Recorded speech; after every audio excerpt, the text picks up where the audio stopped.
Hi, my name is Alastair Payton and I'm an author.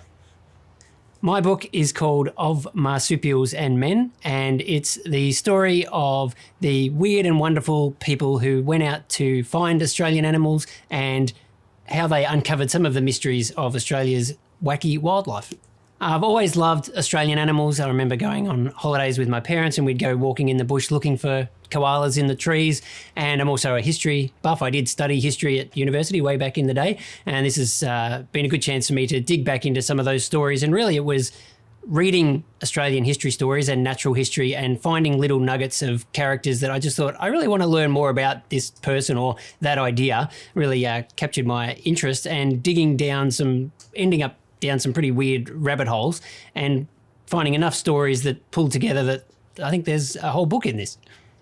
One example would be William Dampier, who is probably known as a pirate to most people, actually was a naturalist and one of the first Englishmen to set foot on Australia, and he took notes of the native plants and animals while he was here, which is very significant historically, but he wasn't always accurate. One of his recordings was to dissect a shark in Shark Bay in WA and noted that it contained the head and bones of a hippopotamus, which seems a little unusual, but it was a start in trying to understand what was going on in Australia.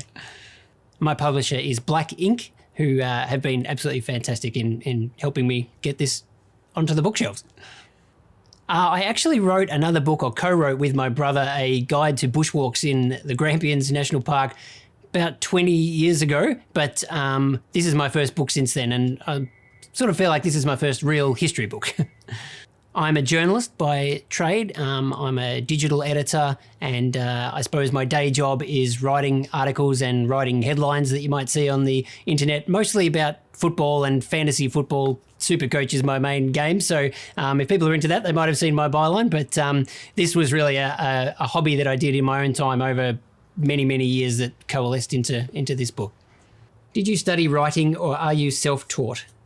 I studied a Bachelor of Arts degree, and I was a double major in history and philosophy, which at the time was really just what I liked doing because I didn't know where I was going to end up.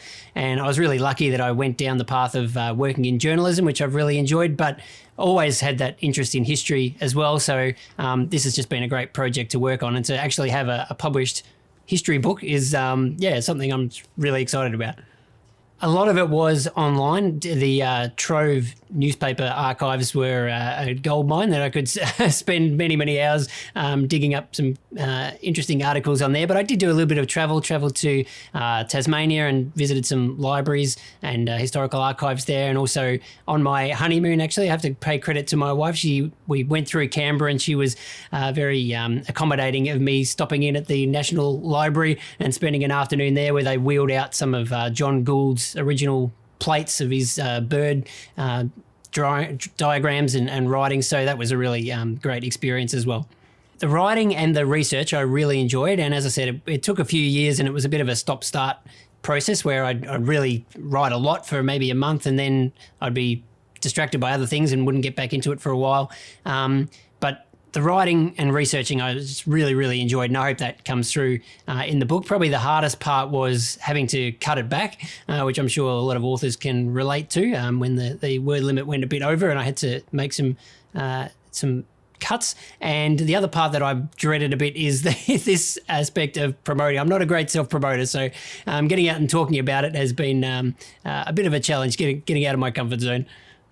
Really, my wife, Hannah, can take quite a lot of credit for that. I mentioned my honeymoon, and she's a primary school teacher by profession, but she's also a writer, studied writing and has been writing herself. And so she was always good for feedback and just encouragement and just allowing me the time to really spend ages on, whether it's on the internet or going and visiting places to dig up information to make this a reality. And then she was very gave me some really good feedback on the first draft as well. Very encouraging. I definitely did read while I was writing. As I said, it took a number of years, so I wouldn't have been able to stop myself reading that entire time. I was reading a lot of books and journals and things to find stories that went in the book, but I also was doing a lot of other varied reading at the same time. Really, most of my reading is non-fiction, so I enjoy different aspects of history and politics and things like that. But Hannah, my wife, does also recommend fiction books that she says you just have to read this one. So I do get a sprinkling of those as well.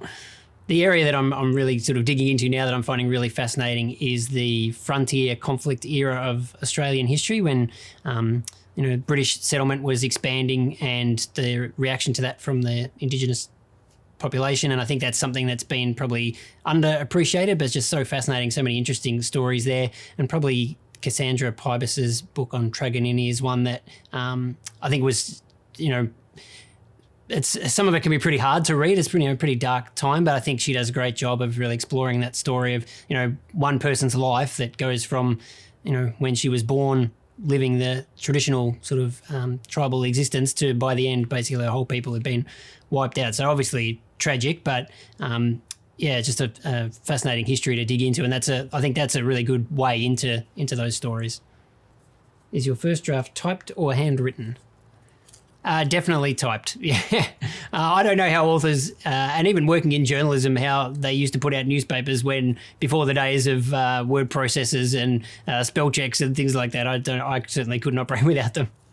I would love to write another book, and that area of history of Australian colonial history, I think, is really fascinating. And I think there's just similar to this book in that one aspect of history that I really like. And, we love reading about the giants of history who shape world events, but there's always characters in the background that maybe only just pop up here and there in some of the major histories. But, there's more to that story. And I think there's plenty of those stories in that frontier period of Australian history. So I'd love to dig into those and maybe compile them into a book as well. So that would be a fantastic second book, but we'll see how this one goes.